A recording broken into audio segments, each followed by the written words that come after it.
Hello, hello. Welcome back to the podcast. It's your girl, Kamie Crawford, and today we have Wendy McNeal, CBS News producer and single mother by choice. Wendy, welcome to the podcast. Hello. Thank you for having me. I'm so excited to talk to you because this is a topic that I think everyone needs to hear, whether you are wanting to be a single parent by choice or not. I think we live in a world of options and we should know all of our options. Yeah, absolutely. I am just very, very curious for you, like what sparked this decision? The genesis of this starts really in New York City, which is I moved to New York City in 2011 in the dead of winter with 2 suitcases and a dream. I was in my late 20s. I was ambitious like every wide-eyed 20-year-old in New York City. Yeah. Chasing my career dreams. I have wanted to work in media journalism my entire life, and New York City was the center of my universe as far as I was concerned. This is where I needed to be. And I'm from LA, and I was sort of like that typical young 20-year-old trying to figure my path out. And I was living at home, broke, jobless, and had nothing to lose. So I moved to New York City. And I got here and hit the ground running. And it was a good 5 years of like complete tunnel vision in my career, working incredibly hard, really at the detriment of my personal life in pursuit of my career. It's sort of Relatable. tale as old as time, Yeah, very relatable. And 5 years in to New York, I'm at a pretty good place in my career. I feel like, I can sort of plant my feet here for a little bit. But I look up and I'm like, I'm in like my mid 30s and I've spent the last 5 years chasing my career. And oh, by the way, I've not been on a single date in like 5 years. Really? Yeah. I mean, this is when I tell you, like, this is how hard I was working to get my career going. Wow. And like, there was one point where I was working like a bunch of freelance producing overnight jobs, and I like at one of my jobs, I like slept on the couch in the building before I had to wake up to go to. I mean, this is when I'm talking about like there was no time for anything other than my career. Yeah. I've watched the morning show. Yeah. But Yes. I just imagine like in the morning show, oftentimes the producers are sleeping on the couch in the studio. Like your life is your job. And with news, there's new news happening every 5 seconds of the day. Right. Exactly. So, I get to a place in my career where I'm feeling good, but I don't have anything outside of my career to show for it. I don't have a social life. I don't have a lot of friends at this point outside of my coworkers. And again, I haven't been on a date in 5 years. So once I felt good in my career, I decided to shift that focus that I have on my career into my dating life and personal life. At this point, it's like 2015, 2016, and like the apps are popping. Like that's where you go to meet people. And I remember one of my coworkers was like, yeah, I'm on this app. It's called Bumble. Like, you should check it out. It's really great because, women are in charge and like you don't get creepy dudes in your inbox. I was like, okay. So I get on the apps and, I start dating and swiping and the whole thing. And sort of like typical story, I hit a wall. After like a couple of years, I hit a wall. And I haven't found, a partner.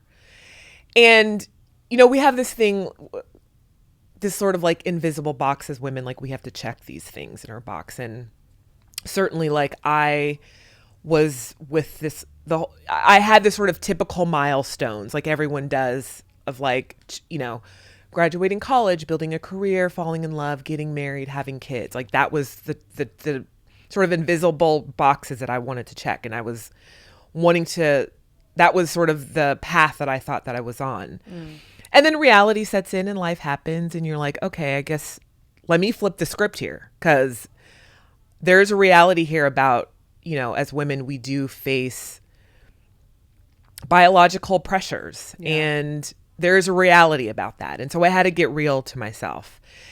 And I said to myself, at this point, I'm like 35, mid to late 30s.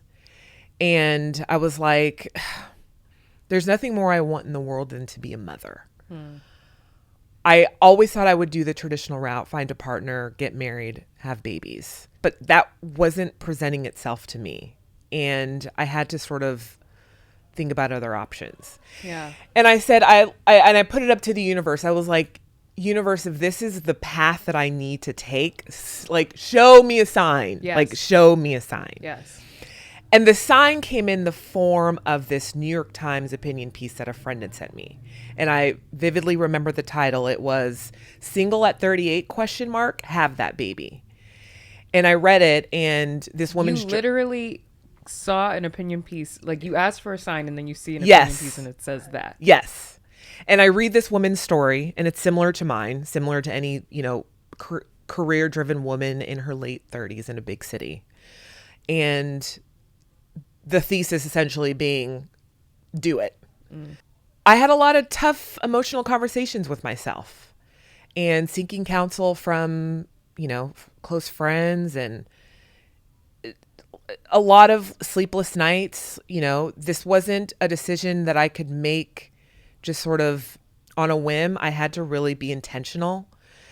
And, if I was going to do this on my own, what would that look like? Do I need to leave New York City? I had to think about my finances. I really had to be pragmatic about it. And it couldn't just be, oh, I just want a baby. Right. There's like real life that comes with that. Right. So What were your biggest fears, would you say? I mean, I think finances was the biggest thing, because kids aren't expensive. New York City's expensive. I had a decent paying job. I could afford my own lifestyle. Could I afford a child? Again, a lot of hard emotional conversations about just all of what this can entail. And I remember years prior, before I got to this point in my life of making this decision, years prior, when I was, in that sort of place of figuring my life out, I went to a psychic. I was like, I want to get some answers. You are me, I am you. Yeah. I was like, I went to a psychic, and I just realized, I was like, I had two big questions. Like, am I going to get married? Am I going to fall in love and find a partner? And am I going to have kids? And it was the first time a psychic told me something I didn't want to hear. And mind you, this is like a couple of years before I started thinking about it. And she was like, I see 2 kids in your future. She was like, but I see you having them on your own. And I remember feeling my face drop and being like, no, no. What do you, on my own? What do you mean? She was like, love, it'll happen for you, but I see it farther away from you. I do see the kids, and I see you having kids on your own. And I was like, I don't know if I want to do that. Like, thinking to myself, I was like, I don't know if I can do that. I don't know if I want to do that. I was like, I'm going to stay on this track of like trying to find a partner. And she was like, hey, switch up your dating life. Like, if you're not having romantic connections with these guys, like, just trying to find a father for your child. Just date to find a father for your child. And I was like, okay. So fast forward, as I'm going through, again, my dating journey, you quickly realize that men don't have the same like pressures as women. You know what I mean? Like, a guy doesn't need to like date to find a mother of his child, And so my motivations were different, and that again came a dead end. So fast forward again, I put it up to the universe. If I'm supposed to have this child on my own, send me a sign. I see this op-ed. I read this woman's story, and she tells me basically through her op-ed, just do it. So I start setting the groundwork. I'm calling a fertility doctor. I'm asking my gynecologist questions about my fertility. She's like, let's just take a blood test. I went to my gynecologist. She's like, let's take a blood test. We can get a sense of what your egg reserve is. And I was like, okay. AMH, yes. Yeah. So we take the blood test. I'm normal, average for my age. And then shortly after, I take a meeting with a fertility doctor. I was like, I'm thinking about this journey. What would it entail? What does IVF look like? What are my options? And she tells me, and so I'm like, okay. And then I start sort of casually browsing sperm donor websites. What does this look like? How does this work? And all of this was just sort of casual. I had not made a firm decision at this point. And this is around 2019. Fall of 2019, I get recruited to the current job that I'm in right now. And it pays me a lot more money. And I was like, okay, That's another sign, universe. Yes. It's another sign. Because also, by the way, if you don't know and you're listening, IVF is not cheap. It's not cheap. And also, let me say this too. The reason that this was even an option for me was because I had the resources. I have a well-paying job that provides me benefits that cover a lot of this for me. I have the resources. I have the support system. Right. And I know that this is a marginal choice that a vast majority of women do not have. And that is another reason why this is such an important conversation, because we need to have more access to resources that allow people to make these decisions and choices for themselves. Agreed. So I get this new job. This is fall of 2019. I'm like, okay, this woman in this op-ed is telling me to do it. The finances are aligning. This feels good. The psychic also said she saw it. Yes. And the psychic also said she saw it. And I was like, I don't want this. I don't want to feel like I'm living through what the psychic said, but like, this is all kind of starting to line up. Yeah. So I start the new job in 2019. I was like, if I'm going to start this journey, like, let me not, this is a new job. I don't want to get pregnant right away. Let me just, feel it out. Let me 6 months from now, I'll reevaluate. 6 months happens. COVID hits. We go on lockdown. And there's so much uncertainty in the world. And I say to myself, if the world is ending, make me a mother before it's all over. That was the third sign that I needed. And 2020 is when I started the process, officially started the process. And it all kind of happened really fast. I was like, I need to do this now. Yeah. And within a few months, I found a donor. Once everything opened again with like IVF clinics and everything with COVID, I was able to get in with my doctor. I had my first procedure to have a child on my own in summer of 2020. It was an IUI. It's what they call an IUI. And that wasn't successful. And my doctor advised me to go straight to IVF. Now, again, I have the resources that covers IVF. Right. It's still kind of pricey out of pocket, but I have the resources to cover IVF. What's the financial difference between the IUI, which, if you don't know this, which I'm not trying to pretend like I know everything there is to know about fertility, but I know a lot about fertility because I just did the egg freezing process and have been looking into these things. The IUI is basically what they call turkey basting. Yes, they shoot the sperm up in you and let nature take its course. Right. What's the financial difference between that and like IVF, which is a much longer process of creating embryos and, then doing the embryo transfer? How big of a jump are we talking? So for me, since I was doing it on my own and had to use a donor, I had to purchase donor sperm. So donor sperm is going to cost you $1,000 a pop, and that's not usually reimbursed or covered through insurance. So you're going to probably come out of pocket for donor sperm. If you're not using donor sperm and you're just getting the procedure of IUI, it's going to be a few $100s. It's cheaper than I thought. It's cheaper. Yeah, it'll be a few $100s. Wow. So the IUI didn't take, and I didn't want to waste any more of my donor sperm. I was like, IVF gives better results. Let me just go to IVF. This was the advice that I got from my doctor. So later that summer, I started the process of IVF, which is giving yourself, shots for 10 days to 14 days, however long, and gearing up for an egg retrieval surgery. And from there, making embryos with my eggs. That process takes a few weeks. After all of that, what appeared to be a pretty successful cycle, we ultimately got 7 embryos from it. The end of August, I did my first embryo transfer. We transferred 1 and it failed. And I was like, okay, we've got 6 more left. Cautiously optimistic was my entire mindset throughout this whole thing. Yeah. And following month, we went back again. This time we were transferring 2 embryos because the doctor's like, if one doesn't take, you got another one in there. That one didn't take. But so I was like, okay, one. neither one took. So at this point, I'm down 3. I've got 4 left. And I go back the following month and we do another transfer of 2 and I'm feeling good. And it doesn't take. Now, mind you, this is 2020. There's a lot going on, just not in the world. It was a very heavy emotional time. Yes. And I'm doing this alone. And I have no partner to sort of shoulder the emotional load and all of it. And I was working I was obviously still working. It was an election year. There was just a lot. Whoa. And working in news. Like, and I feel like most of us were trying to avoid the news, and you're working in and I'm it working and in making it. Yeah. And I only told like a very small, maybe 3 or 4 friends knew that I was doing this. No one at work knew. There would be times where like I would be at work because in the election, we were working basically around the clock. I would have to like do my shots in like the bathroom at work and like keep it on the low. Like I was going through this. I was like, I felt like I was on this island, and it was such a heavy emotional time.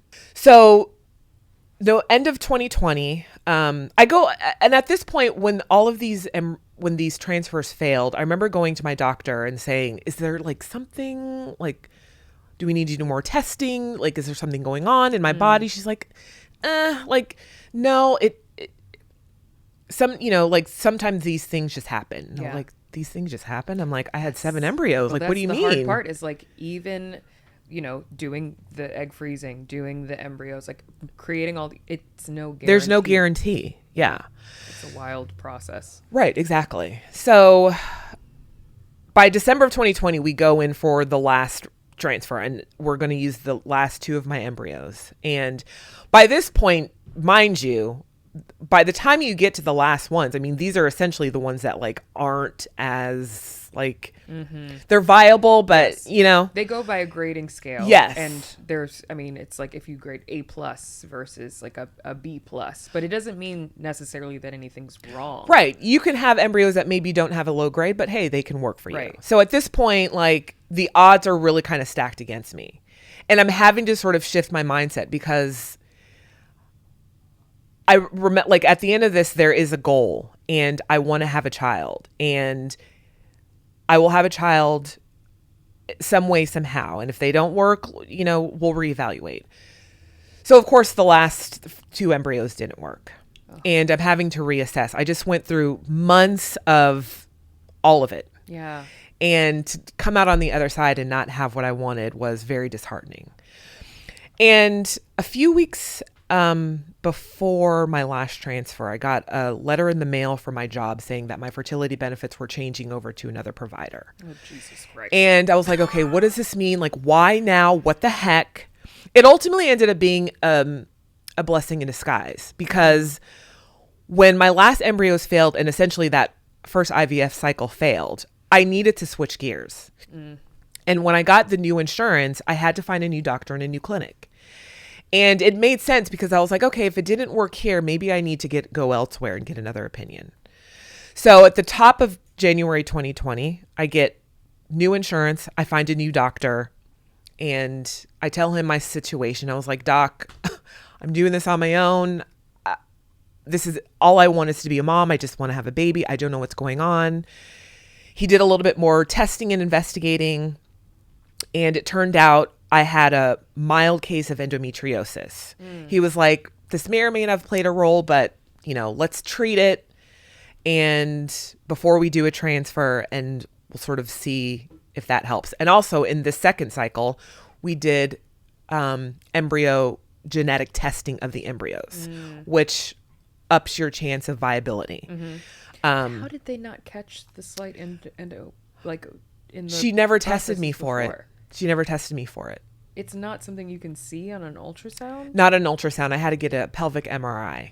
So the second doctor sent me for a pelvic MRI and found the endometriosis. They don't teach us this shit. This is why it's so important to advocate for yourself. If something doesn't feel right, mind you, like, your one doctor is seeing sometimes hundreds, if not thousands of patients. Yeah. And you have to advocate for yourself. Speak up. If something doesn't feel right, speak up. Yeah. And I wish I had done that. But ultimately, again, I was put in a better situation with a new doctor anyway. And so he was like, one thing that you shouldn't have done was done basically what they call a fresh transfer. I should have frozen all of my embryos so that I could heal and treat the endometriosis before going in and making a transfer. And so that's what we did. I went in February 2021, did my egg retrieval surgery, and then took a couple of months off, let my body come down from all the meds, treated the endometriosis, and then in May of 2021 went back in for my transfer, my embryo transfer. And again, at this point, I have suffered so much disappointment. I did not go in with high hopes. And I was like, whatever happens, happens. I got 4 healthy, strong embryos on the second cycle. And I remember that day the doctor came in to do my transfer, and he was like, this looks good. He was like, he did the ultrasound. It's like, everything looks really good in there. And I was like, okay, all right, doc, cool. And just to clarify, you used the same donor, same sperm? Yes, I had the same donor sperm. Yes, I had 1 vial left. Wow. Because I had 1 vial for the IUI, I had 1 vial for the first IVF cycle, and then I had 1 vial left. So that was another thing. I was like, I don't have much left here. I can't be coming out of pocket yet again for more donor sperm. Yeah. You got to make this work. Yeah. How did you pick the donor? It's a whole process of like, just, it's sort of like personal preference. I mean, it's almost like dating. Like, you can set how tall, what hair, what, all of that. But in the end, they also have to be genetically compatible with you. So all of that kind of phases into it. But it's personal preference, personal choice. And I had 1 donor vial sperm left, and we used it on the second IVF cycle. And the doctor, who was so great, was like, everything looks good. He's like, you can celebrate some of this. And I was like, okay. Again, staying cautiously optimistic. Yeah. So May 2021, we do the embryo transfer. The doctor leaves the office, and he's like, I feel really good about this one. Mind you, he's like the optimistic one. And I'm like, thanks, doc. Okay. Love that you're I'm like, I'm glad that you are. I'm not. So I go home, and it's the waiting period. It's like the long, 9-10 days before your blood test that you go back to the doctor to take your blood test. And one thing that I didn't really do in my first cycle was take pregnancy tests at home, because I didn't want to be, I didn't want to know. But something told me, I was like, let me just sneak. And the doctors don't like that you do that, because they want you to wait for your blood test to make it official. But something told me, I was like, I don't know. He felt good about it. Like, let me just go. And I got one of those tests where it's like, find out 6 days sooner. So I go to CVS, go to the drugstore, pick up a pregnancy test. I go home, pee on a stick. Again, like, having no expectations of anything. Leave the room, go back 2 minutes later, and I see a faint line. And I'm like, all I do for like the rest of the day is just sit in the bathroom and stare at this faint pink line. And my entire life flashes before my eyes. And I'm like, is this happening? This is happening. This is happening. It's happening. Yeah. And lo and behold, 3 days later, blood test confirms it. I'm pregnant. It worked. I'm like, congratulations, but obviously you already had your baby. So I'm like, okay, this is happening. It's happening. Yes. And again, like, so I celebrate the wins, and mind you, it's only a small amount of people in my life at this point that know, like, I'm on this journey, and like a bunch of very supportive friends. I was not sharing a lot with my parents and my mom because, I have a Black Southern Christian mom, socially conservative, didn't really understand it. She's like, what do you mean you want to have a child on your own? That's not how we do it, basically. And so I wasn't really unfortunately, they weren't really on this journey with us, with me. But I did have a really great support system that was sort of there to pull me through when I needed it. And you felt supported by the fertility doctors. Yes. People. Okay, yes. That's great. And that was another thing with the second doctor. It was like, he was amazing and went above and beyond in a way that I didn't get the first time. And that was so important, and it felt really, really great. So when he was like saying, oh, this looks good, this feels really good, I believed him. Because I knew how I felt the entire time from the first meeting that I had with him. I just felt like this was the right fit. Yeah. So fast forward 9 months, boop, pop out a baby. And oh my gosh. Like, when I tell you, like, it didn't hit me until like I was holding her, because I was very much like that person throughout pregnancy. I was like, I believe it when I see it, believe it when I see it. And she popped out, and I was like, okay, I'm a mom. You made me a mom. Yeah. Like, this is what I wanted. But also, like, I'm terrified, and it's like all of the feelings. And I'm like, am I going to it's all of the feelings. Right. And I remember saying, though, like, this was a deliberate and empowering decision I decided to make for myself. I'm like, this was not a story of, settling. It wasn't a story of compromise. This was a story of owning my joy on my own terms. Yeah. And that was sort of like the realization in that moment of like, I'm a mom now and I did it on my own terms, and it's empowering, and it's this very decisive decision that I made for myself to do this. And that first year of motherhood was like, running on fumes. To be honest and completely candid, it was terrifying. It was like fulfilling. It was like all of the things. But one thing that I didn't realize was the amount of people in my life who stepped up in a way that I never anticipated. And that was so important. And that was one of the things when I was having those tough emotional conversations with myself about before going on this journey, like, what does that support system look like? Because it really does take a village. And even if you have just one person in your life who can step up for you when you need help, like that's enough. And I happen to have more than that.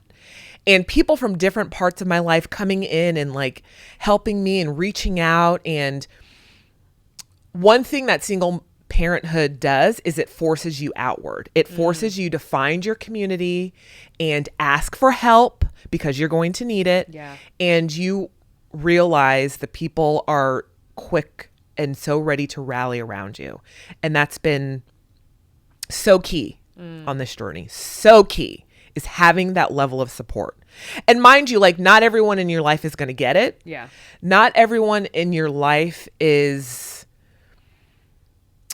they're not going to support you maybe in the way in which you need, but it's okay. Give them time. And that's what I needed with my parents, with my mom, because like once that little baby came, there was no happier grandma on this planet than mine. Yeah. And there's never any, like, no one's ever like, no one questions me. Like they're like, okay, yeah, Wendy, like we know you. It makes sense that like this, you did this. So like, yeah, that's like always the biggest piece of advice when people ask me about this is like, what should people know? Know thyself. You have to have a deep understanding of who you are, your limitations, your traumas, your triggers, all of that. Because parenting is nothing if not a mirror put up to you and saying, do the work on yourself so that you can show up as the best person possible for this tiny human being that you're trying to raise. Yeah. And having a deep understanding of who you are. And this journey is not for everyone. And that's why I say, know thyself. Like for me, my background, being Black woman, we experience different level of struggle. And for me, I knew like I can take on a lot because I was just sort of built that way.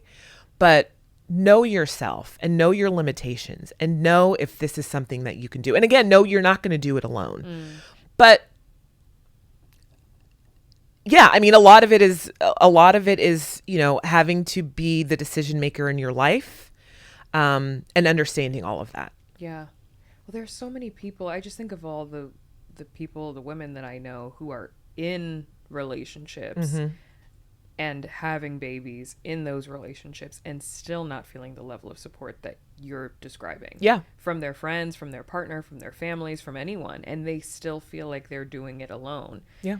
And I mean, just statistically, Black women, there are a lot of Black single mothers. Yeah. My mom was one of them. Yeah, my mom too. Not willingly, not with the hopes that was going to happen. But when she found out she was pregnant with me, she was like, there was no doubt in my mind that I was having you. Right. Knowing that she was not probably going to have the support of my biological father. So it's like, we're already kind of doing it. Yeah.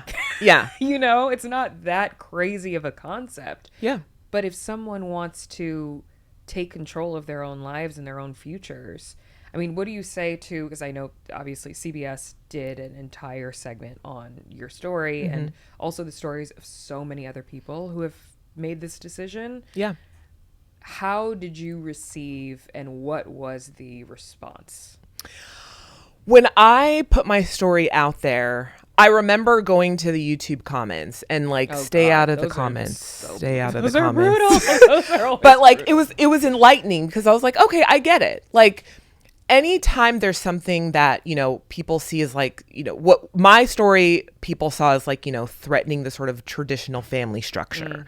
And most of the negative comments were like, kids need two parents. You should have given that baby a father. And like, how dare you? And it's all of that. And hey, I get it. It's incredibly difficult to deprogram and to like push back on these sort of social norms that we've all been conditioned to believe in. And I mean, I was right there. I was very much like, up until the moment I made this decision, I was still very much like on this, wanted to be on this traditional track of like finding a husband. But one thing that I've learned on this journey is family is not defined by the number of parents you have. It's defined by love and intention and support and safety and presence. Yeah. And you don't need two parents to have all of that. And, you know, my kids, now plural, I now have two, have the most loving village of support. They've got aunties and friends and grandparents and uncles and cousins and just amazing people who love them so much. Yeah. And who love me and in turn love them. And that's all that we need. And, you know, again, like, I understand the, you know, and we've all been there. I understand it's very difficult because we've all, again, been conditioned to believe that there's these sort of like invisible box that we need to check and we have to do in a certain order. And, you know, life is supposed to play out a certain way. And you just sort of quickly realize that, you know, there's no one size fits all approach to life, to parenting. And it's so important to stand in your truth and what feels good to you. We sometimes get way too caught up in like, what are other people going to think about it? Can I tell you one thing? No one's thinking about you. Like, no one's thinking about it. Well, really, like at the end of the day, no one cares what you do with your life. Right. And you don't need permission to live your life fully. You don't need to be sort of put in these very rigid boxes that often women are put into. I just, honestly, I feel like there are so many people that need to hear this because I can't tell you how many people, how many women I know, especially in like big metropolitan cities. I'm not talking about the girlies who live in the South or like, because most of the people that I know, like from my hometown, even in Maryland, they're married. They have kids, they have their families. Like, you meet your person and like right off into the sunset. Some people are still with their high school sweethearts. Like, and that's all very beautiful and lovely. But that's not the experience of a lot of women, especially. Yes. Who are highly educated, who are in a certain tax bracket, who live in certain towns and cities. Yeah. Where, like, we should be able to have it all. We should be able to have the career of our dreams and also have a family. Like, it fucking sucks that we have to think that we have to choose between one or the other. Right. Can I date? Can I have a family? Can I also have this career? Can I like go back and get my MBA? Like, these are all things that our biological clock inherently makes us have to consider. Right. That men just don't have to consider. Right. Exactly. And like, you know, there's nothing, I just didn't want to be in a position, and we shouldn't have to be in a position where we're making decisions out of fear and desperation. Yeah. Because on the other side of that is never anything great. The reality is, you know, there's been huge demographic shifts. You know, women are going to college more than men. So we're educated at higher levels than men. We're financially independent. We're choosing careers and families over partners because sometimes we have to. And we're becoming a lot more discerning because we can. Yeah. And that wasn't always the case 20, 30 years ago. No, you needed a man to open a bank account. Exactly. In exactly. like the late 70s. So Right. we're still very new to this concept of independence. Right, exactly. And again, like, it takes a lot of courage to push back against those social norms and those conditions that are placed upon us. And it's tough. And, you know, I was very much at a point towards the end of like my dating of where I was like, okay, I need to just find someone. And like, I would have just like chosen the guy who was like, you know, fine on paper and like liked me and fine, like, let's do this. Yeah. But it's like, I ultimately would have probably ended up single and alone anyway. And again, that's like, because we're having to make these decisions out of fear and desperation. And I wanted to take all of that back and say, I'm going to do this on my terms and, you know, do it in a way that feels good and is right for me and, you know, my life, and going this path was right for me. Yeah. Now, you know, a well-meaning friend, after I had my child, immediately like took it to the point of like basically saying like, well, you're gonna have a hard time finding, even harder time now finding someone because you're a single mom, you know. And I'm like, why does that, like, that thinking exists too? Yeah And I'm like, okay, well, first off, like, I don't center men like that in my life to where like every decision I make is based on like, am I gonna get a partner out of this? Like, absolutely not. That is not, you know, I'm certainly not making decisions based on whether or not it's going to serve my romantic life. But this certainly changes the stakes in dating for me. You know, the bar is higher than it was before. And these are the things that we sort of have to think about as women. And I'm at a point now in my life, and maybe I'm just sort of cynical about dating and men, but I'm like, hey, like, if I have to ride out this life solo and just like, then I'll do that. But I say to my younger self and, you know, friends who are sort of in the trenches of dating and, you know, figuring it out, don't lead with fear and desperation. Like, don't, because nothing good is on the other side of that. Yeah. Or scarcity. Right. I mean, the scarcity mindset. is keeping us all trapped. Right. But I mean, the same thing could be said to the mother who was in a relationship for 10 years and had 3 beautiful children and is now trying to date. Like, the same thing can be said to her of like, well, who's going to date you if you have 3? They don't say that to men. Right. Okay. Exactly. Here, Future has like 10 kids with 8 baby mamas. Okay. And they don't say shit to him. Right. He can do whatever he wants to do. Right. Exactly. Which is crazy. But I can also see the judgment from people who say like, well, it's a selfish decision to choose to have a child on your own. Yeah. But can't the same kind of concept be said and the same judgment be said to the person who's in a bad relationship? Yeah. Who decides to have a baby because they think it's going to save their relationship? Right. The same can be said. There's a whole thing from Gen Zers who are saying that having children in general is selfish and that it's bad for the environment. And that, you know what? It's like, you're never going to please everyone. Right. So you might as well just do what's good for you. Right. Exactly. Like, that's how I feel. And I genuinely understand, because I have so many friends and women who are in this exact same position of being in their mid to late 30s even, and being like, I haven't found anybody, but I really want this thing. Yeah. But that fear, I think, of like, well, who is going to accept this non-conventional family that I have? Right. But then to that I say, at least they're not dealing with baby daddy drama. Like, right. Exactly. Yeah. I was like, I have no baby daddy drama, by the way. No, I mean, and I had a friend, you know, I had a lot of friends. I came from kind of a small suburban town. I had a lot of friends who got married young, and some of them are, you know, were divorced in their 30s. And they had that sort of same mindset of like, who's going to want a divorced 30 something? But a lot of people, and that does not define you. You are not walking around with some sort of scarlet letter. Yeah. You are not cursed because you had this experience in your life. I mean, the fact of the matter is, there is someone for everyone. If that is what you want and you are intentional about it, there is someone who will love you for you and all of that. I don't worry about that so much. It really is, for me, there's 3 powerful truths that I've learned on this journey.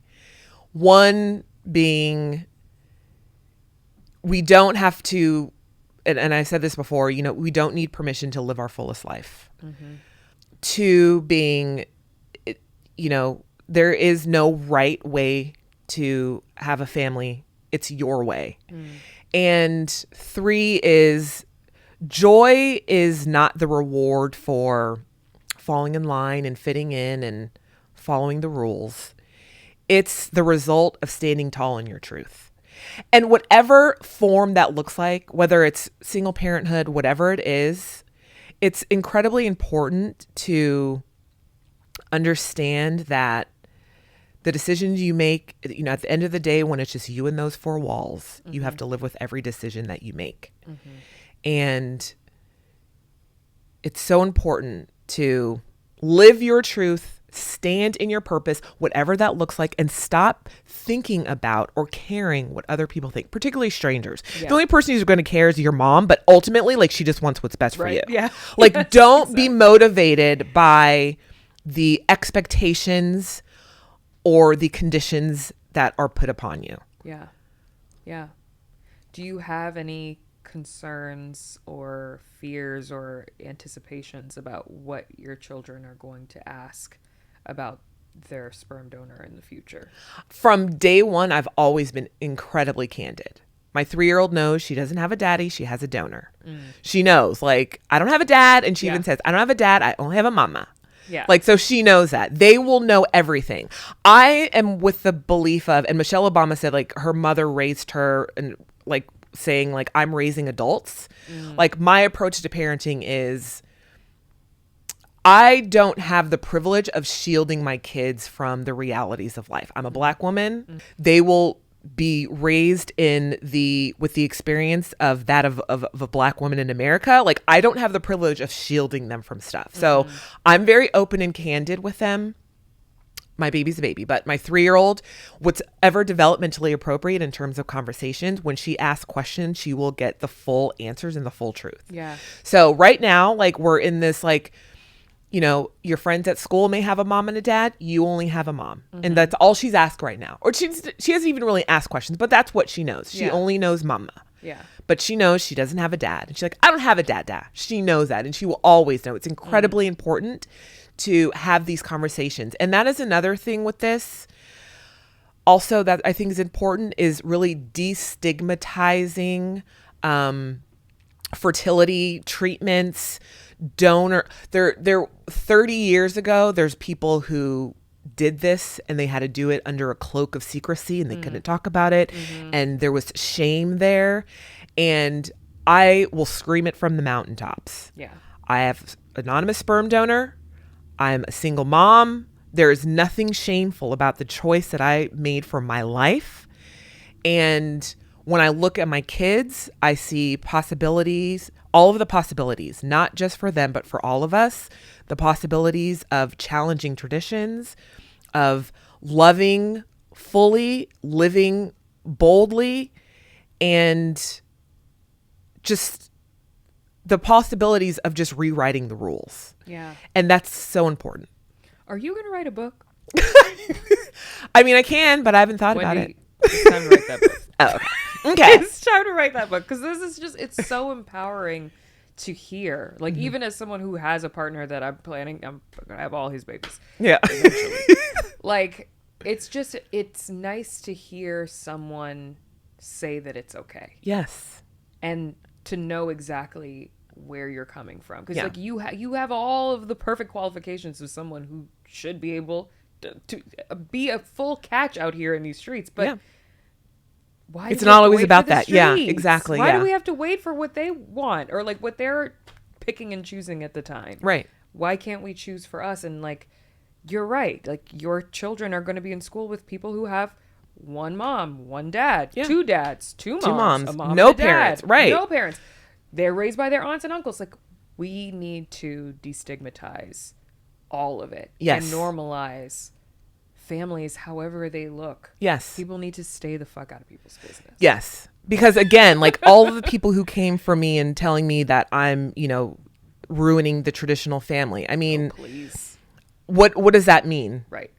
And again, like, what do children need? They need love, they need support, they need safety, they need security. And that comes in all forms. Yeah. And, you know, I'm very fortunate that I'm raising kids in like a big progressive city where there's like so much diversity and they will have access to so many different stories and people who don't look like them, and that is also going to sort of paint their world and their perspective and their worldview, and I think that's incredibly important.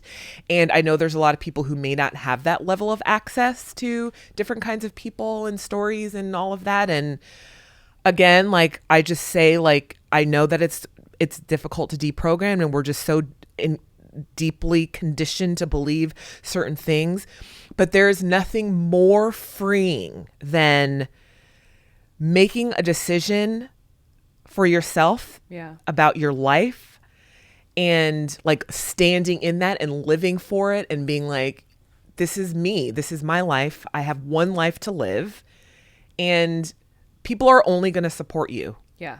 Because the people that are judging are just judging to sort of justify their own decisions and like all of that. And that has nothing to do with you. Yeah. And again, like, if you're sitting on a really big decision right now in your life, whatever that is, just like let your instinct and your gut be your guide and nothing outside or external. Yeah. And it's not to say that it's easy. I'm sure there were some nights, like, I can only imagine being like 8 months pregnant, being like, oh, I wish somebody could just go get me apple pie from McDonald's or something.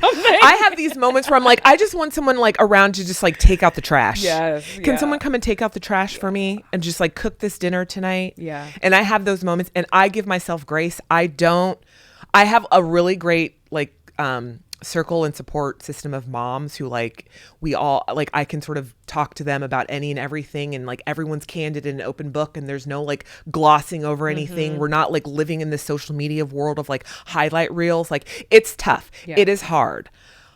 I have moments of being overwhelmed, but again, that goes back to knowing thyself. My personality, like, being, especially also being in the business that I'm in, like, you know, we're all like a little bit type A, like I'm the organizer, I'm the planner, I'm the problem solver. Like, I got it. I can multitask. So like for me, it's not completely overwhelming, but I have my moments certainly of being like, dang, I wish for this moment I had someone to like punt to, to help take over. But no, for the most part, in those moments when I do feel like that, I give myself grace, and I'm like, girl, you're doing it, and you're doing it on your own. And like, it's fine to like not feel perfect all the time. And in fact, you're never going to be perfect at it. Yeah.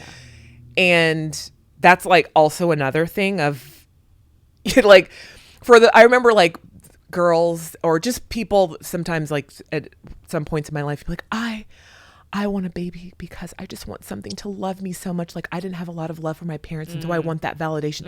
Let me tell you, parenting can be very invalidating. Yes. Most of the time it's invalidating. Thankless. You don't have someone at the end of every day saying, great job. Yeah. No, you did such a great job. Like, I think like I'm 32 and I tell my mom all the time, I'm like, I don't know how you did it. Good for you. Like, you're incredible. But when I was 17, 18, 22, was I saying those things to her? No, because she's still telling me what to do. Right, exactly. And I'm in like the toddler trenches. I have a 3-year-old. She doesn't care about my feelings. She's not asking me, Mom, how do you feel? No. She's not validating my parenting, especially at the younger age. It's very invalidating. So like, again, don't let that be a motivator. Right. Don't be like, I want to have a baby to feel love. You're not going to feel a lot of love all the time. Yeah. It's sort of, that comes from inside of you. But yeah, I mean, it's all of the things. Parenting is all of the things. Yeah. And if you are even thinking about this a little bit, and I'll have like, when I tell people my story, and if I'm on the playground or something, I'm like, oh, I'm a single mom, and all people whisper, like, oh, I wish I would have done it. Yeah. You know, and like, I have like women who are like, oh, I basically am a single mom myself. Yeah, exactly, I'm like, exactly. I get it. I mean, as moms, we carry the emotional, physical load of parenting. Yes. Again, even if you're in a 2-parent household. Even if you were in a 2-parent household, even if you have a really great partner, you know, as mothers, working mothers especially, like, we carry the physical and the emotional load of parenting. Yeah. And it's a lot.